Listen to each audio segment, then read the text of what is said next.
Yo, after the show. Before being Barry Gordy's National Director of Promotions and Public Relations for Motown Records, launching the careers of the Jackson 5, Stevie Wonder, Marvin Gaye, and the Supremes. Before publishing Mellow Yellow, the legendary no-holds-barred, truth-telling black music and radio industry trade Bible that everybody wanted a copy of but knew it could make or break you as an artist. Before being honored by the Nevada Broadcasting Hall of Fame, the Black Radio Hall of Fame, and the Smithsonian Institution for his excellence in the radio industry. And of course, it was before creating a 2-decade-long running, nationally known music conference that served as a platform for artists like Prince, Gladys Knight, Billy Eckstine, Jerry Butler, Babyface, Regina Belle, MC Hammer, LL Cool J, The New Kids on the Block, Brand Nubian, Dr. Dre, Busta Rhymes, Young Jeezy, Heavy D, Ludacris, Tupac, T.I., Jermaine Dupri, Criss Cross, Tribe Called. You know what? Let me just say everybody was there. Let me take you back. It was the 1940s.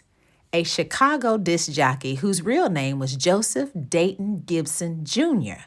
went by the DJ name Jockey Jack.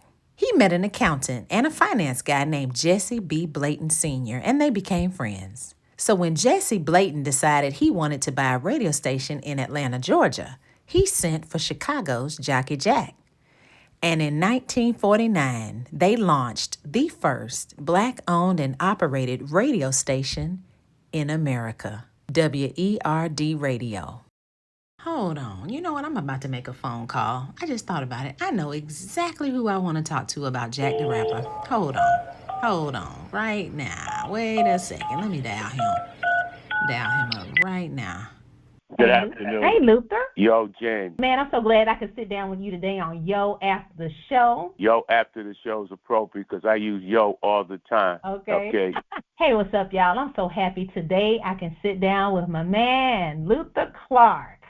Back in 1998, I met Luther Clark when he was the promotions manager for Colombia Records. I was a young, spry kid coming into MCA Records at the time in the promotions office. We're talking today about WERD Radio, which was the first black radio station ever owned in the United States. The first DJ to crack the mic at WERD was DJ, they called him Jockey Jack.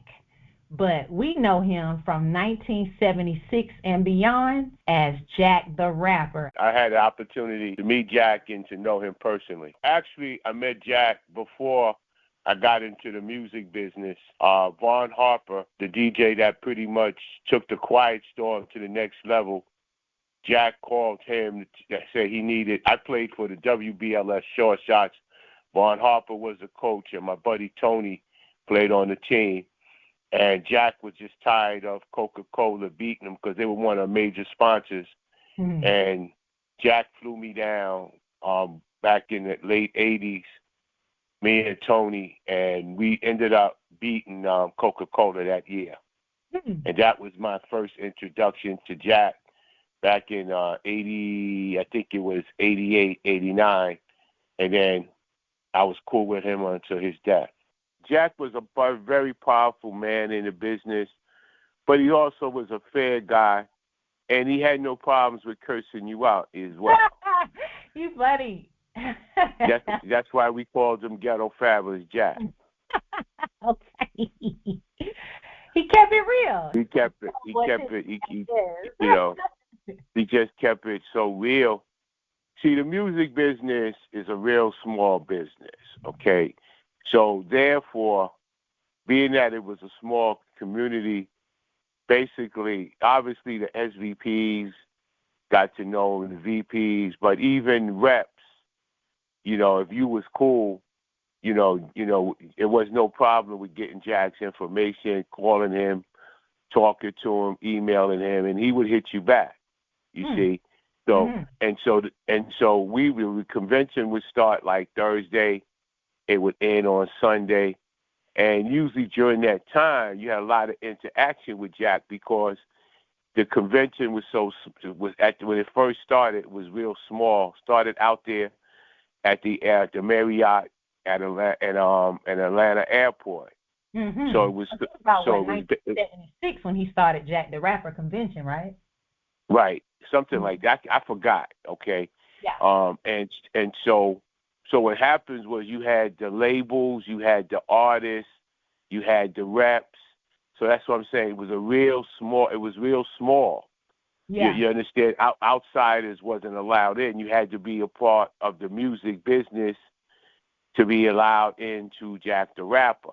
Back in July, we had Jack the Rapper remix, and it was the first ever. Just what we would do, having panels, guests and awards. Same thing we did at Jack the Rapper. We did at Jack the Rapper remix on a smaller scale, but it turned out real nice. Jimmy Jam and Terry Lewis was there. KP, Karan Prater. I worked with him at Sony. Great Grammy-winning producer. So Anthony Hamilton received an award. Jack's daughter Jill was there. She was happy about attending, and so overall, I was like on cloud nine. I was just, we all was talking to people, and we were just happy that we was able to do this and do it bigger and better next year. Well, I can tell you this. I have read so much about Jack, the rapper.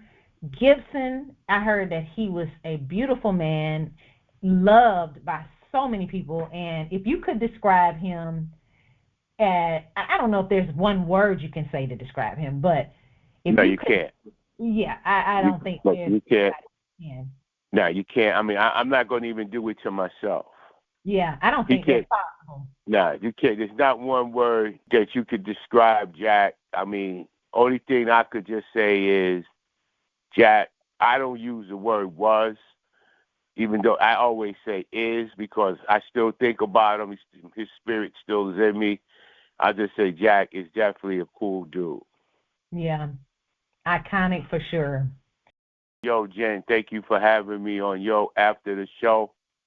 And anytime you need more information about, artists that I can help you with or events, things that was really dope in my life, etc., feel free. Man, thank you, Luther, for joining me on Yo After the Show. I'm so glad you could help me to learn as much as we could squeeze in this short time about Jack the Rapper. He was an icon, and I'm so glad that we could extend this episode 4 about WERD, the first Black-owned radio station in the United States. All right, man. I hope you have a good day, and thank you so much for being here with me today. I really appreciate you. It's my pleasure. Yo, After the Sizzle. Thanks for joining and hope you learned something today. Catch Yo After the Show, extended content that digs deeper into episodes from Yo, Did You Know? Travelogue web series, following me, Jen Farris, a seasoned film and TV location scout, unveiling history hidden in plain sight. Stay connected at YoDidYouKnowSeries.com.